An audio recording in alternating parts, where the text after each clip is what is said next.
should never have entered that bookstore that day. My world was made of lavish dinners, tailor-made dresses, and frozen smiles.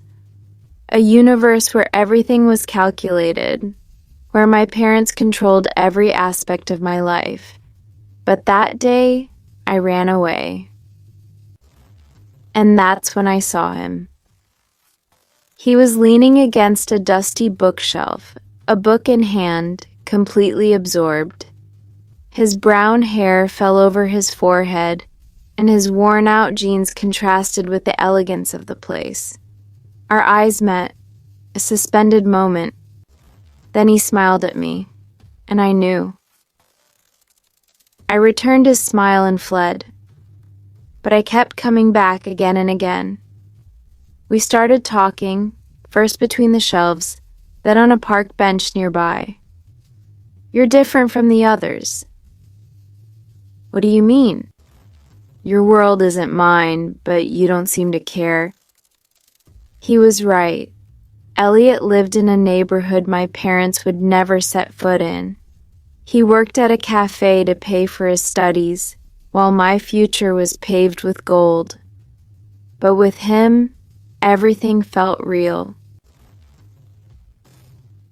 At night, I would return home, my heart still racing to the rhythm of his words. My mother watched me, intrigued. "You look radiant, my dear. Have you met someone?" I laughed to hide my panic.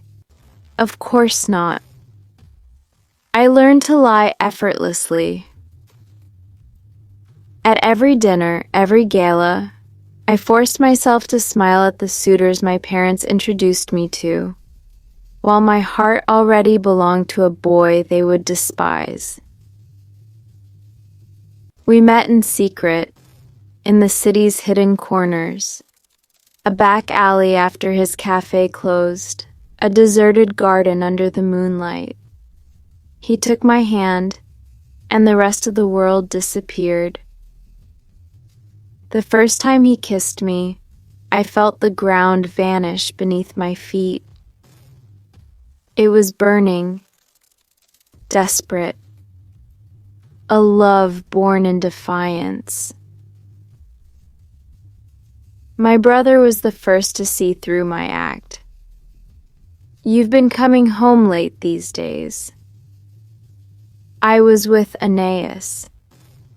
Liar. His gaze scrutinized mine. I looked away. The truth exploded like a storm.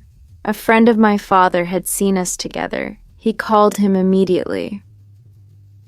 I was in my room when my father burst in, fists clenched, eyes dark. "Who is this boy?" My throat tightened. "A friend." He laughed coldly. "A friend who touches you in the street?" That night's dinner turned into a trial. My father, the judge. My mother, the silent witness. Me, the guilty party.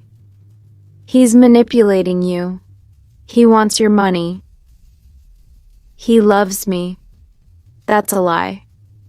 That night I received my first slap. I had to choose. Abandon Elliot or fight. I ran through the night to find him.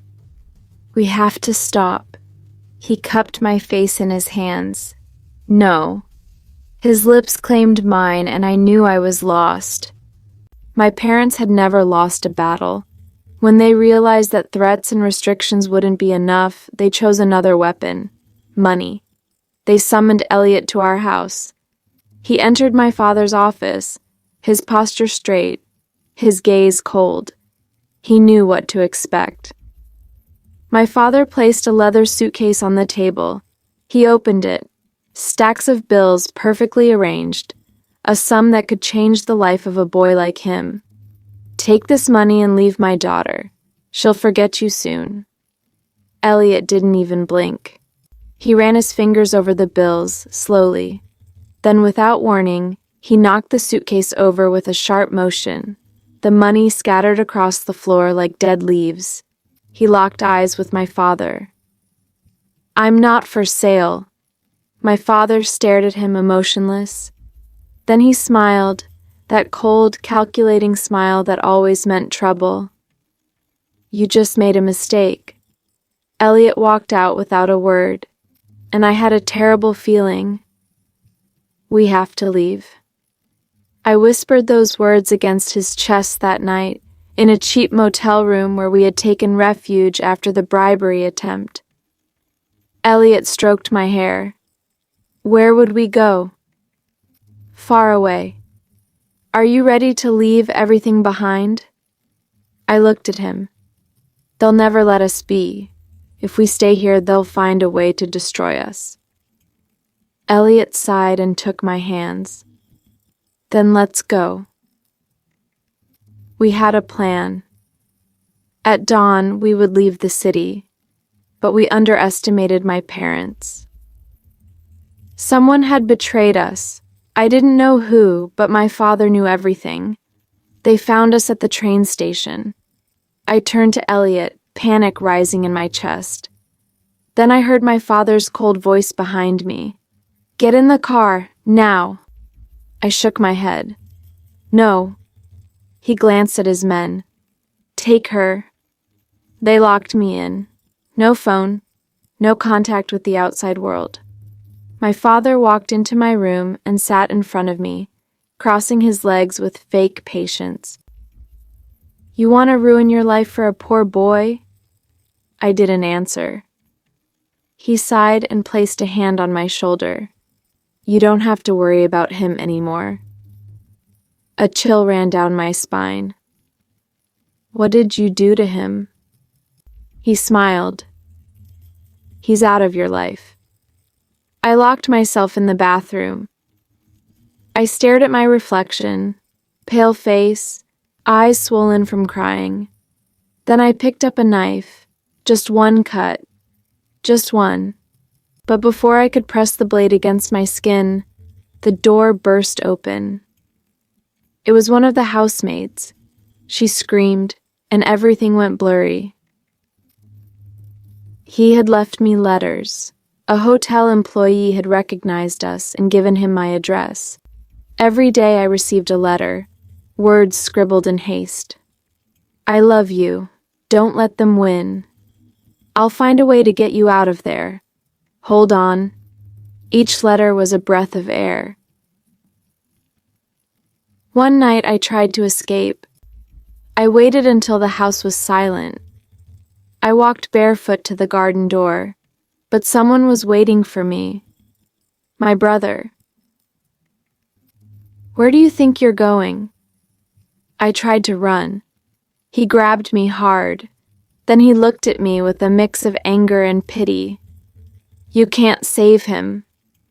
There was something dark in his eyes. "What did they do to him?"